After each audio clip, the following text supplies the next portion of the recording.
The moment I tore open that thick envelope from the back of my wardrobe, my life split down the middle. Out tumbled a handful of receipts and a copy of a bank transfer. Money slipping directly from my own account, winding its way to a stranger whose name I didn't recognize. Mixed with these papers was a handwritten note from my husband with 2 stark words in bold letters: office wife. At that instant, it was as if my marriage, every careful fold and crease, had torn clean down the spine. The only thing more chilling, that money had come from my late mother-in-law's insurance payout. It should have secured our family's future. Instead, it had vanished into shadows I never expected to find. I am 62 years old. My marriage has always stung, sharp-edged like a paper cut you only feel when salt seeps in. When I decided to marry Young-soo, his mother would spit out the words, family dishonor, at every meal. All I owned amounted to naive optimism and a pile of exam books for my younger brother's civil service test. Still, Young-soo clung to my hand, and I taught myself to make every meal stretch, scraping heads off anchovies until I lived, meal by meal, promising myself to be just a little less guilty, a little less tired. The years swept by in the double time of raising children and paying debts.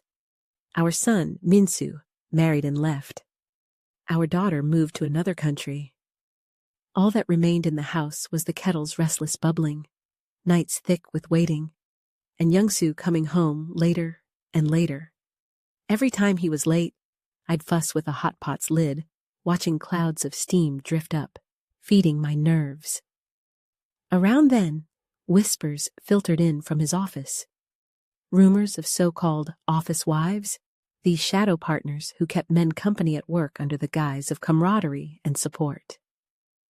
People would talk about how natural it was, how it made work easier.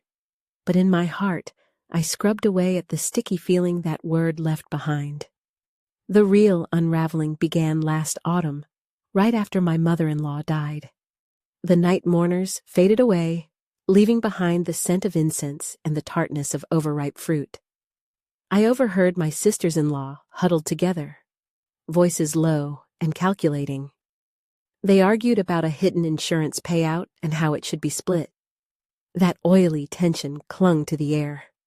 I tried to pay it no mind, but as soon as we returned home, Young-soo tore open a sealed envelope, made frantic phone calls, and from the next day, spent every other hour at the bank.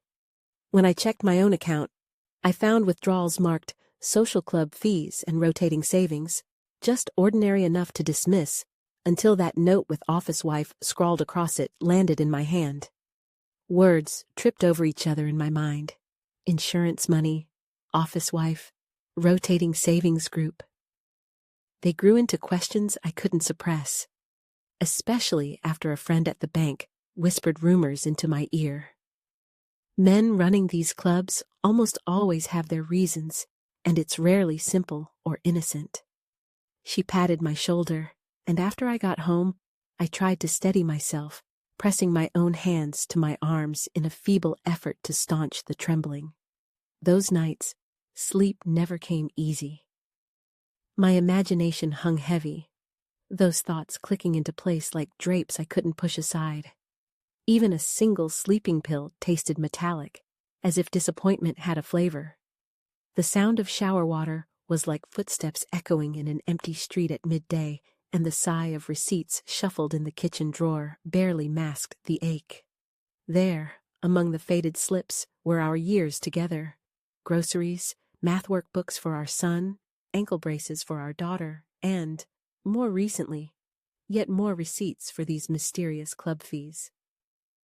The calligraphy club had been my sanctuary, a quiet place to steady my nerves through ink and brush, blacking out life's stains, not dwelling on them. But soon, even there, I started catching stories. More clubs were forming, some meeting right near Young-soo's office. Uninvited details pricked at my ears.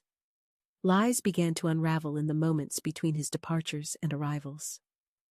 I found myself watching from afar, tracking his steps in the mornings and counting the seconds the elevator doors stayed open after work.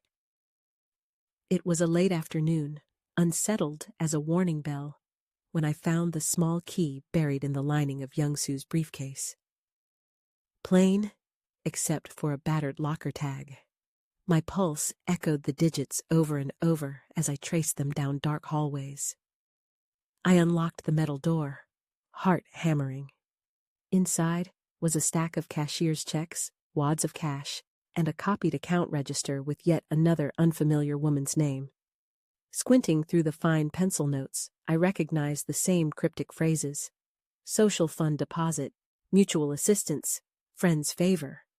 But at the very end, underlined in thick lead, was another phrase that stilled my blood: hidden assets. That label froze me to the core. Suddenly, the tangled web was choking me. Money meant for grieving family was rerouted. My own account played for a game I never agreed to join, and now hidden assets, each word edged with calculation. I swept through my memories, piecing together old arguments about insurance, the sullen conversations between my husband and our son, the casual way Young-Soo went off on weekends, always with some club excuse. Nights blurred together, my phone lighting up as texts buzzed in the dark. I shut it away in a drawer, trading reactive panic for quiet resolve. On top of that drawer, I spread out the photocopies from the locker. Between the usual paperwork, I found a slim notepad crammed with names. Some I knew, and one in particular lodged itself like a stone. Our son, Min-soo, written tiny but plain. I stared at the ceiling, eyelids heavy with realization. I started waiting outside Young-Soo's office, blending with crowds at the cafe across the street. I watched, searching for a sign, for a crack. Then, passing through the lobby one day, I saw her. A woman in a tidy coat, slim scarf clutching a folder. Her name tag matching the name I'd seen attached to those transfers. The infamous office wife. She paused, then joined a young man whom I didn't know, disappearing together into the elevator. I watched the doors close, memorizing the scene like the final frame of a film. The heaviness grew. I felt like someone else had been feeding my family's secrets, picking apart all the meals I'd made with such care. But I still had my eyes, my hands, and every thread of intuition wound tightly by years of living. I took the notepad to the bank and compared every transaction. Patterns emerged, circulating payments, always moving round and round, until each sum came to rest, time and again, in the account of the so-called office wife. Insurance funds, club dues, household money, they all filtered through her, exactly when arguments erupted among my in-laws.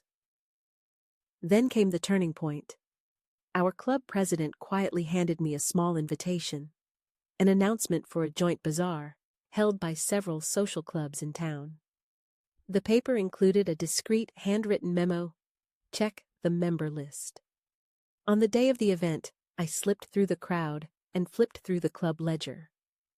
There, as casual as if it belonged, was our son Min-soo's name, beside a sum that perfectly matched one found in the locker files.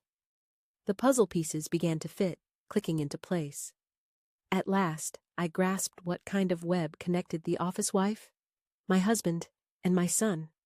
But shock came when the truth finally cleared. It wasn't Young-Soo at the center of this mess. It was Min-soo. The so-called office wife was just a co-worker, a go-between. She had been recruited, not for romance, but to shuffle money around.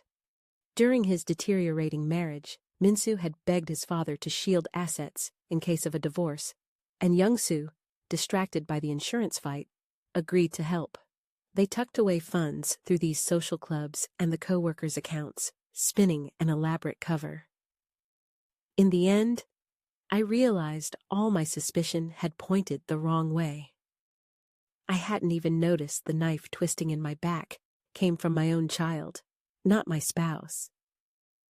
I walked home that night with leaden feet and sat in the kitchen, lights off, silently counting the ticks of the clock. Each chime reminded me of the night my mother-in-law threatened to tear us apart, wielding the harsh words family dishonor like a weapon. Back then, I thought only she could draw lines across a family. Now, the choice lay in my own hands. Would I wield justice or show mercy? I wasn't sure myself.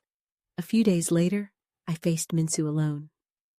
I said nothing, only slid the notepad with its damning numbers across the table. His shoulders shook a little. Mine did too.